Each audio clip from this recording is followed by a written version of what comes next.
Magluluto tayo ngayon ng binignit or ginataan ito sa amin at ito yung paboritong handa namin dati kapag may birthday pero dito, ito yung niluluto kapag Biyernes Santo. So first time ko 'tong gumawa, sa edad ko na 39 ngayon pa lang ako gagawa nito at siyempre sabi nga ng anak ko bakit bigas daw yung aking gagawin. So pinanood ko lang din ito sa YouTube mga Marikoy, pinanood ko 'to kahapon tapos pagkahapon namalingki agad ako bago ko pa makalimutan.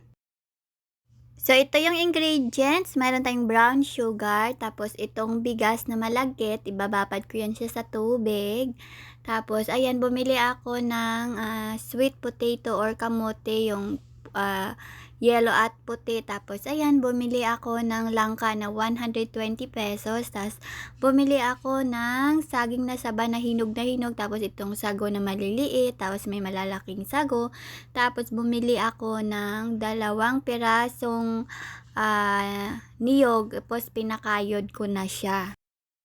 So dito sa kaldero na 'to ilalagay ko ang pangatlo at pangalawang gata dahil puro gata yung aking gagamitin ngayon. So hindi ako magagamit ng tubig kasi mas masarap nga daw kapag purong gata yung iyong gagamitin. So ito na siya 'no. So ayan, mga 10 minutes daw, tapos kukulo na itong ating gata, saka mo daw ilalagay yung mga sahog-sahog nyo dyan, o 'di ba? Matik na siyempre pinanood ko lang talaga 'to dahil hindi ako marunong magluto kung alam nyo lang. So, dati dapat glutinous rice ang gagamitin pero sa akin iniba ko, bigas talaga na buo. So, ayan kumulo na siya kung nakita nyo, ayan.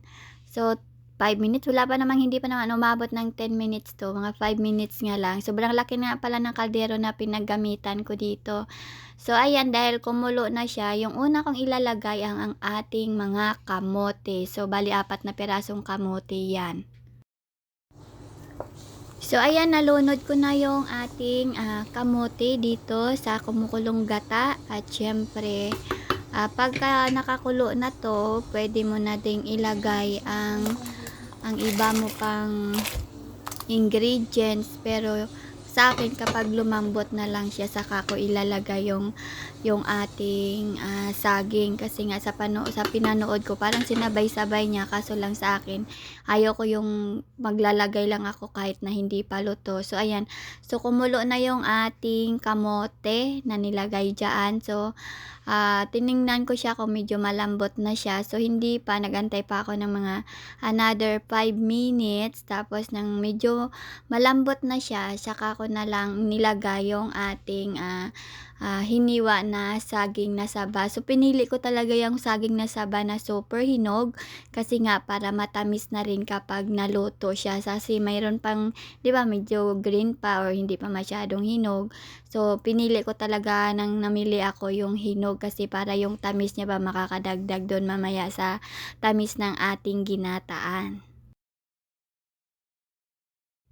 So dito, kapag nakita nyo 'to dito, ito yung aking, bigas na malagkit. So binabad ko 'to dahil ito yung sawi.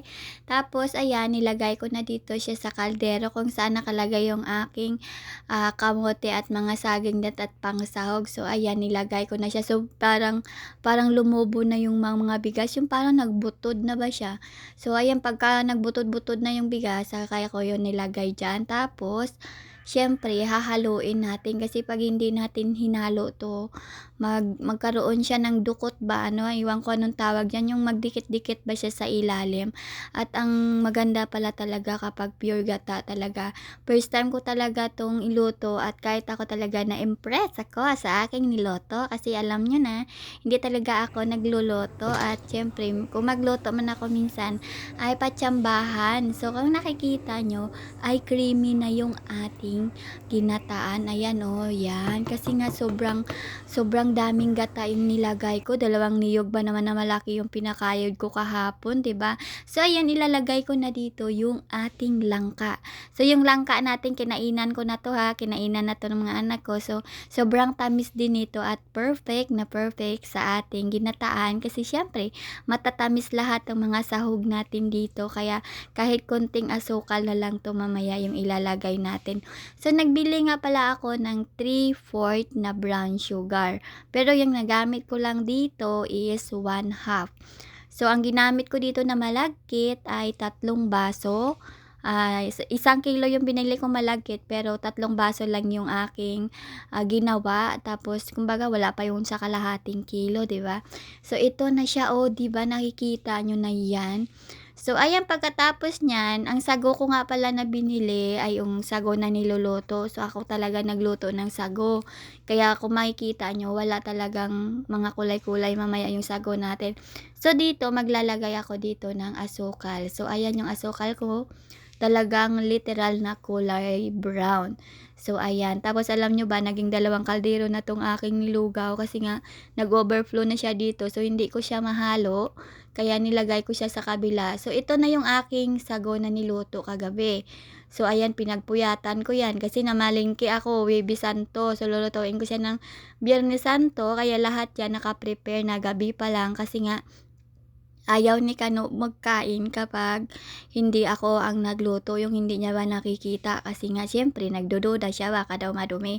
So ito yung aking ginawa. So ayan, tapos mayroon pa tayo nitong maliliit na sago. So nang niluto ko yung sago, 'di ba bumili ako ng sago, no, yung may mga kulay-kulay pa. Nang binabad ko siya sa tubig overnight, yung maliliit kasi madali lang naman yung lutuin, nawala yung mga kulay niya. Aba, na-scam yata ako. So ayan, pagkatapos nito ng ating malalaking sago, kung nakikita nyo, creamy-creamy na siya, 'di ba? So, bago ko ilalagay yung ating maliliit na sago dyan mamaya, may panghuling gata pa ako dito mamaya na ilalagay. Yung pinakaunang piga ko na gata, ito yung magiging ano niya dito mamaya. So, ayan yung ating sago na maliliit. So, ito yung panghuling sago natin. So, ayan, kita nyo, sobrang sarap, promise. Sobrang sarap talaga. Sundan nyo lang talaga itong ginawa ko. Sobrang sarap talaga. Kasi first time ko lang din talaga 'to gumawa at kahit talaga ako masabi ko sobrang sarap talaga. So ayan na siya at sobrang hina lang nga pala ng apoy ko dito kasi nga kapag malakas baka magkaroon siya ng, alam niyo, matututong siya.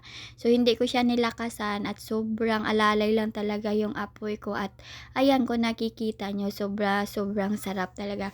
So yung 2 kaldero na ito, ang isa mapupunta to kanila nanay pero hindi ko alam kung sinong kukuha dito at sabi ko sa inyo sobrang sarap-sarap talaga nito. Kaya ganyan na yung pinaka-creamy niya kasi nailagay ko na diyan ang pinakaunang piga ko ng gata. So yun ang nagpa-creamy sa kanya. So hindi ko na siya nakuhaan ng video.